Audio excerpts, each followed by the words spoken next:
Ontario has confirmed now its second presumptive case of this novel coronavirus, this new coronavirus. So the second presumptive case, and what we're learning from a statement from Ontario's Chief Medical Officer of Health, that it is the wife of the province's first case of believed to be this coronavirus. Presumptive case at this point. We expect his results to be announced today, at some point today. But the wife of the first case, now also a presumptive case, and according to the statement, she was also traveling with him back from Wuhan. Since arriving in Toronto with her husband, this individual has been in self-isolation. He is being treated in Sunnybrook, and we're going to take you there in just a moment. We're also learning in this statement that we will get an update today on the emerging situation at 11:30 at Queen's Park, which is the Ontario Legislature. Dr. Williams, the Chief Officer of Health, along with the Associate Chief Medical Officer of Health and Toronto's Medical Officer of Health, all holding that news conference, which we will have for you this morning at 11:30 on CBC News Network.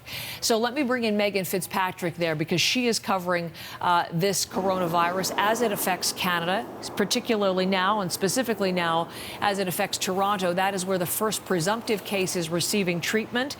And Megan, again, now this confirmation, a second, this man's wife.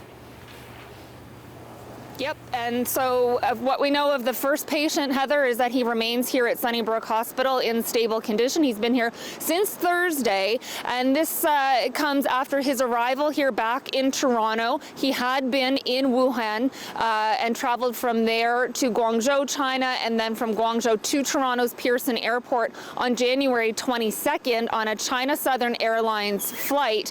And then from what we understand, he was experiencing some symptoms on the plane, but it was the day after he got home that the symptoms really worsened, and his family called 911, and he was brought here to Sunnybrook.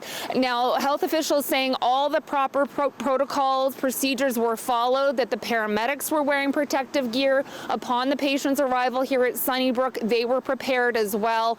He was immediately brought into a negative pressure room, and other infection control measures were taken as well by the healthcare staff treating him.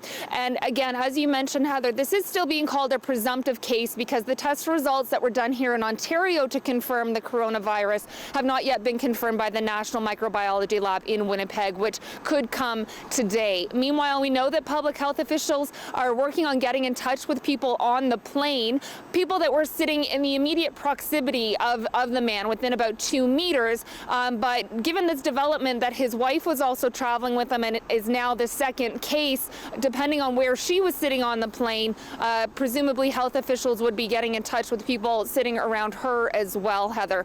Not clear how long the patient will be in hospital here at Sunnybrook. Doctors have said he would not be released until they were confident that he's fully recovered. Not clear whether this second patient, the wife, will be brought here to Sunnybrook or where she is currently. So those are among the details we will quite likely get, or the officials will be asked anyway when they provide that update at 11:30 this morning. Heather? Indeed, Megan, some of the questions we now have. Thank you very much. Megan Fitzpatrick there at Sunnybrook, and she'll be part of our coverage just as soon as we get new information. We'll be back to Megan. Thank you very much. I want to give you a couple of additional notes. The Canadian government releasing an updated travel advisory for China. Here's the wording now for Canada. It is advising people to avoid all non-essential trips to Hubei province, specifically to Wuhan, which is the epicenter of the outbreak, and 2 neighboring cities. That is from last night, that statement issued.